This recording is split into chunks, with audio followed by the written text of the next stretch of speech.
नमस्कार, जय हिंद, जय Bharat and welcome to Dev talks. This is Adi Achint. Lalit Modi.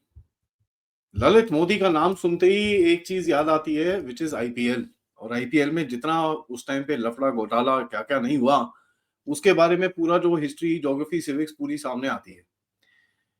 Recently news में आया था जब उसने एक पॉडकास्ट किया था जहां पर उसने बड़ी बड़ी बातें करी थी, लेकिन अभी फिर से न्यूज में आया जहां पर वानुताउ एक छोटा सा साउथ पैसिफिक में एक छोटा सा कंट्री है, उसका सिटीजनशिप लेने की बात हुई और ये पता चला कि अपना इंडियन पासपोर्ट वो सरेंडर करना चाहता है। तो ऑब्वियसली भारत में काफी बड़ा बवाल उठा कि यार ये देखो, इसको ये यहाँ से वहां कैसे जा रहा है, ये क्या चक्कर है, वो क्या चक्कर है। और कल हमको ये पता चला कि जो वनुताओ के प्राइम मिनिस्टर हैं, उन्होंने एक ऑर्डर पास करा है to cancel his passport. And जो आइलैंड नेशन की तरफ से उसको जो भी अथॉरिटीज और दी गई थी वो पूरी तरह से कैंसिल करने की उन्होंने बात करी है। और देखिए, भारत ऑब्वियसली इस इसके बारे में, इसके एक्सट्रेडिशन के साथ काफी टाइम से यूके के साथ ऊपर नीचे कर रहा है, लेकिन उसके बारे में थोड़ी सी बात करते हैं। ये ऑर्डर आया 3 दिन के बाद जब भारत की मिनिस्ट्री ऑफ एक्सटर्नल अफेयर्स ने कंफर्म करा कि वानुताउ के पास ललित मोदी की एप्लीकेशन है और वो प्रीटी मच अप्रूव हो चुकी है for the citizenship of that country.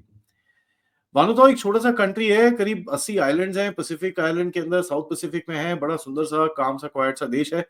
लेकिन of course it is also known as a tax haven. और भारत के साथ कोई भी एक्सट्रेडिशन ट्रीटी वानुताउ की नहीं है।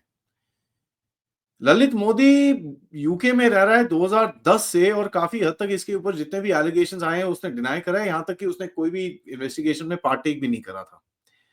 एंड इसने, जैसे मैंने आपको बताया, रिसेंटली अपना इंडियन पासपोर्ट देने की बात करी तो काफी इसके ऊपर बवाल उठा। उसके बाद आई थिंक यहाँ से कुछ प्रेशर गया होगा वानुताउ के ऊपर, एंड वानुताउ ने इनका जो भी सिटीजनशिप है, वो जो भी प्रोसेस है, वो कैंसिल कर दिया।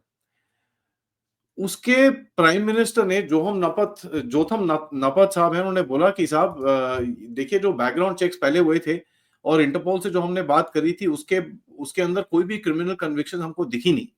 लेकिन पिछले 24 घंटों में, विंक विंक, हमको बताया गया है कि इंटरपोल ने भारत की जो एप्लीकेशन है उसको 2 बार ही रिजेक्ट करा है ललित मोदी के बारे में।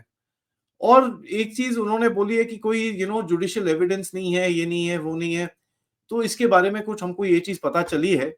लेकिन उन्होंने आगे जाके ये बोला कि साहब, वानुतौ कोई ऐसा देश नहीं है जहां पर फ्यूजिटिव्स को जगह मिले और जिनके ऊपर कुछ कुछ अगर केस वेस चल रहे हैं, तो वो केस के भागने के चक्कर में यहाँ पर आ रहे हैं। तो मेरा उनसे यही रिक्वेस्ट है, मत आइए, आप कहीं और चले जाइए, बिकॉज हमारा देश आपके लिए खुला नहीं है।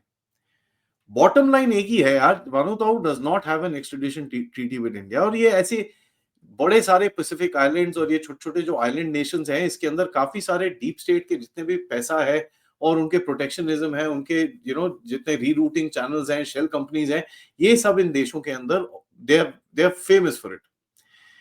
ठीक है? तो ये बीच में है, कहीं पे कुछ है नहीं, ना लोगों ने तो नाम तक नहीं सुना होगा इसका, इस छोटे से देश का। But in any case this is a tax haven. इस देश के अंदर कोई इनकम टैक्स नहीं है, विदहोल्डिंग टैक्स नहीं है, कैपिटल गेन टैक्स नहीं है, इनहेरिटेंस टैक्स नहीं है, एक्सचेंज कंट्रोल नहीं, कुछ भी नहीं है। ये सब चीजें कुछ नहीं है। और ऑफशोर फाइनेंशियल एक्टिविटीज के नाम नाम पे ये देश काफी हद तक चलता है अब नाम के लिए। ठीक है, अब आपको मैंने जैसे बताया कि भाई इसके अंदर काफ़ी सारे गहरे राज्य के टट्टू उल्टे-सीधे काम करते हैं। नाम के लिए इसको एफएटीएफ ग्रे लिस्ट में डाल रखा है, but to be honest it's a eye wash. अभी ये सब चीज़ें हुई तो ललित मोदी का ट्वीट आया जहाँ पर उसने बोला कि भाई इतना सुंदर देश है, यहाँ पर आना चाहिए, ट्रूली हेवनली। और उसने फोटो-वोटो वानुताउ की वहाँ पर डाली। खैर ऑब्वियसली पुरानी फोटो है, वो ट्रोल करने की कोशिश कर रहा था। कहता है कि भाई उसके अगेंस्ट में कोई केसेस पेंडिंग नहीं है, और अगर कोई, देखिए यहाँ पर हमारे जो जुडिशियल सिस्टम है और हमारी इन्वेस्टिगेशन सिस्टम है उसका तो कुछ क्या कहना, क्योंकि केसेस पेंडिंग है, केसेस नहीं है, जो भी है यार, इतने साल हो गए हैं। अगर केस है तो यार चार्जशीट फाइल करके कोर्ट में जाओ, अगर केस नहीं है तो फिर खत्म करो कहानी, है let the guy be. I mean I don't understand this entire thing. But क्योंकि इसके अंदर कुछ और भी चीजें इन्वॉल्व हैं, that is one of the reason that makes this entire thing a little murky. और हमको पता है उस टाइम पे आईपीएल में क्या क्या होता था, क्या क्या नहीं होता था। It was a very very dirty time, very very dirty scenario, and बहुत ही गंदी चीजें उस टाइम पे हमने देखी इस देश में हुई हैं। लेकिन ललित मोदी से एक सवाल बड़ा सिंपल है यार, अगर आपके अंदर कोई केस नहीं है, कोई कुछ नहीं है, तो मुझे ये बताइए आप एक टैक्स हेवन में और एक नॉन एक्स्ट्राडिशन ट्रीटी कंट्री के अंदर क्यों जा रहे हो? Just because it is beautiful. यार बहुत सारी और भी देश हैं व्हिच आर ब्यूटीफुल यार, छोटे-छोटे और भी बहुत सारे नेशंस हैं, वनुताओ क्यों जाना है आपको? So there is something obviously fishy that he is also trying to hide. And देखिए यहाँ पर जो इसने एक अभी थोड़े टाइम पहले एक पॉडकास्ट करा था, जैसे मैंने आपको बताया, उसके अंदर उसने बोला था कि भाई जो मैंने भारत छोड़ा क्यों, वो इसलिए नहीं छोड़ा क्योंकि 2010 में उसके ऊपर केस वेस लगने शुरू हो गए थे। उसने इसलिए छोड़ा क्योंकि उसको लाइफ थ्रेटनिंग प्रेशर आ रहा था अंडरवुड डॉल दाऊद इब्राहिम से। अब आप सबको पता है उस टाइम पे ये सब चीजें चल रही थी एंड आईपीएल के अंदर काफी पेनिट्रेशन थी, कुछ पॉलिटिशियंस इन्वॉल्व थे और किसी ने इसके बारे में पोल खोलने की कोशिश करी थी and that poor person was actually removed from the scene. आपको ये चीज सब कुछ पता है। नाउ देखिए, the deal that I am trying to say is कि यहाँ पर there is something which we are missing and something which is not there in public domain, जिसके चक्कर में ना इसके ऊपर कुछ हो रहा है, कार्यवाही कुछ हो रही है, ना कुछ there is anything forward to a point. उस टाइम पे 2008 9 10 12 इस टाइम पे जो चीजें इस देश के अंदर हुई, स्पेशली 2008 के बाद, they seriously point towards some very very fishy and dirty things. And underworld के साथ जो चीजें चल रही थी और उसके बाद जो 2008 में अटैक हुआ, जिसका अभी भी quite a lot of things are not known, और जिसके बारे में कई लोग अभी बहुत शॉकिंग तरह से बातें करते हैं, तो we all understand that there is this whole thing is a bloody mess. आते हैं ब्रिटिश की तरफ, बिकॉज़ ब्रिटिश में अगर आप देखें यहाँ पर जो ब्रिटिश सिस्टम्स हैं, उनके अंदर तो एक इनेट एक एक रिक्वायरमेंट है, क्योंकि वो कहते हैं UK is a signatory to European convention of human rights. Very good जी, 10 पॉइंट्स मिल जाए आपको। इसका मतलब क्या है? मतलब ये है कि यूरोपीय जो यूके के कोर्ट्स हैं, वो कभी भी एक्सट्रेडिशन ट्रीटी को रिजेक्ट कर सकते हैं। क्यों? क्योंकि अगर उसको यार ऐसा वो प्रूव कर दे कि भाई उसको, बंदे को जिसको एक्स्ट्राडाइट कर रहे हैं, उसको टॉर्चर हो रहा है, इनह्यूमन ट्रीटमेंट हो रहा है या डेथ पेनल्टी हो रहा है या उसके ह्यूमन राइट्स को वायलेट किया जा रहा है जब वो वापस जाएगा। अब ये European convention on human rights is a complete leftist organisation, लेकिन फनी थिंग इज यूके इस टाइम पे ब्रेग्जिट करके यूरोप से अलग हो चुका है, लेकिन यूरोपियन लॉज अभी भी यूके के ऊपर अप्लाई करते हैं, क्योंकि ये इतने बेवकूफ हैं कि इतने ओवर स्मार्ट हैं, they have let these laws apply to themselves so that they can protect these kind of people. Deep state city of London के अंदर ये लोग डील्स करते हैं, अपने पैसे वहां पर उन बैंक्स के अंदर डालते हैं, they actually do these dirty deals so that इनको प्रोटेक्शन होती है। अब आप देख लीजिए, विजय माल्या जैसा बंदा वहां पर खुले में घूमता है, there is no problem knowing very well what he actually did. थोड़े टाइम पहले विजय माल्या के ऊपर न्यूज आई थी कि भाई उसके 12,000 करोड़ रुपए की प्रॉपर्टी साइड कर ली है, तो काफी रोया था उसने, वो मेरा तो स्कैम 6,500 करोड़ रुपए का था। ये वो काफी उल्टे सीधे बातें, लेकिन इन लोगों का क्या विश्वास कर सकते हो।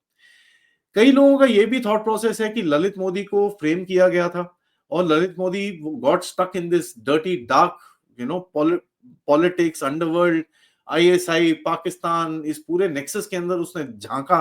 ही got really scared and he ran away from there. Well, I am no जज ऑफ दैट सिस्टम, मेरे को कुछ पता नहीं है। अगर ये चीजें हैं तो let him come out and speak and let him put the game where it is. वो इतना कुछ बोलता नहीं, बस ऐसे क्रिप्टिक से स्टेटमेंट्स दे देता है। नाउ सी दैट एरा, वो जो 2-3 साल हैं उसके बारे में बहुत सारी चीजें किस लोगों को पता नहीं है। A lot of things are not known. Even I don't know a lot of things, but I know one thing that काफी कुछ गड़बड़ हुआ था उस टाइम पे। एक्स्ट्रेडिशन प्रोसेस जो है वो काफी स्लो है, यूके का बड़ा कॉम्प्लेक्स है। और देखिए, काफी उसके अंदर ये भी चाहिए जी, ऐसा सर्टिफिकेट चाहिए जी, उसके ताया के, मामा के, अंकल के, चाचा के बेटे के साथ सर्टिफिकेट चाहिए। It's a bureaucratic system that actually works there. And उसमें होता क्या है, it actually helps the people applying for so called relief from extradition. जो ये जितने भी ये फ्यूजिटिव्स होते हैं, उनको रिलीफ देने का ज्यादा वो उनका बेंट होता है वहां पर। लंदन वी नो यार, city of London, global illegal financial hub, legal financial hub, सारे टेढ़े मेढ़े काम लंदन के अंदर होते हैं। और डीप स्टेट का कितना नेक्सस है उस जगह के अंदर हमको पता है। देखिए, जो वास्ट फाइनेंशियल सर्विसेज हैं सिटी के अंदर, जहां पर ट्रस्ट बना सकते हो, जहां पर whole lot of things can be done. And historically जो उनके पास टियर 1 वीजा प्रोग्राम्स है, often called the golden visa, जैसे ट्रम्प भी लगाने वाला है वहां पर, जहां पर 2 मिलियन पाउंड देके आप अंदर घुस सकते थे, जो बाय द वे 2022 के बाद खैर सस्पेंड करा गया। लेकिन उस टाइम तक बहुत लोगों ने इसका फायदा उठा के एक लीगल फुटहोल्ड और यूके की जो वोक लिबरल जस्टिस सिस्टम है उसके अंदर अपने आप को प्रोटेक्ट करके रखने की पूरी कोशिश करी है और बहुत लोग सक्सीड भी हुए हैं। एक फ्यूजिटिव ब्रिटिशर्स की तरफ से आया था 1992 में, उसके बाद से ना उसके पहले कभी आया है और मुझे लगता नहीं है जब तक ये जिस तरह का पॉलिटिकल सिस्टम ब्रिटेन के अंदर है जब तक वो चलेगा कोई और आएगा। और यहीं पे देखिए भारत की तरफ से भी लाते पड़ती हैं, we are not willing ready and willing to sign the free trade deal and we know how it the entire thing goes. और यहाँ पर जिस तरह का मैस जो मैं बार बार बोल रहा हूँ जो हमको दिखता है, जहां पर पॉलिटिक्स, जहां पर intelligence agency of an enemy country, एक terrorist attack, IPL, well it's just too bad and too sad this thing actually happened in India and इसके बारे में आज कोई बात नहीं करता है। आई वंडर कभी इसकी सच्चाई हमको पता चलेगी कि नहीं चलेगी, ये तो टाइम ही बताएगा, बट तब तक let's keep our eyes and ears open and अपने आप को दोबारा इस जाल के अंदर ना फंसने दें। Thank you so much for watching. ये वीडियो को लाइक करिए, सब्सक्राइब करिए चैनल को अगर आपने नहीं करा है। Most importantly share this with your friends and families. और आप लोग इस चैनल की तरफ कंट्रीब्यूट भी कर सकते हैं यूजिंग द क्यूआर कोड या फिर पेपैल या फिर सुपर स्टिकर सुपर चैट्स के साथ। Thank you so much for watching.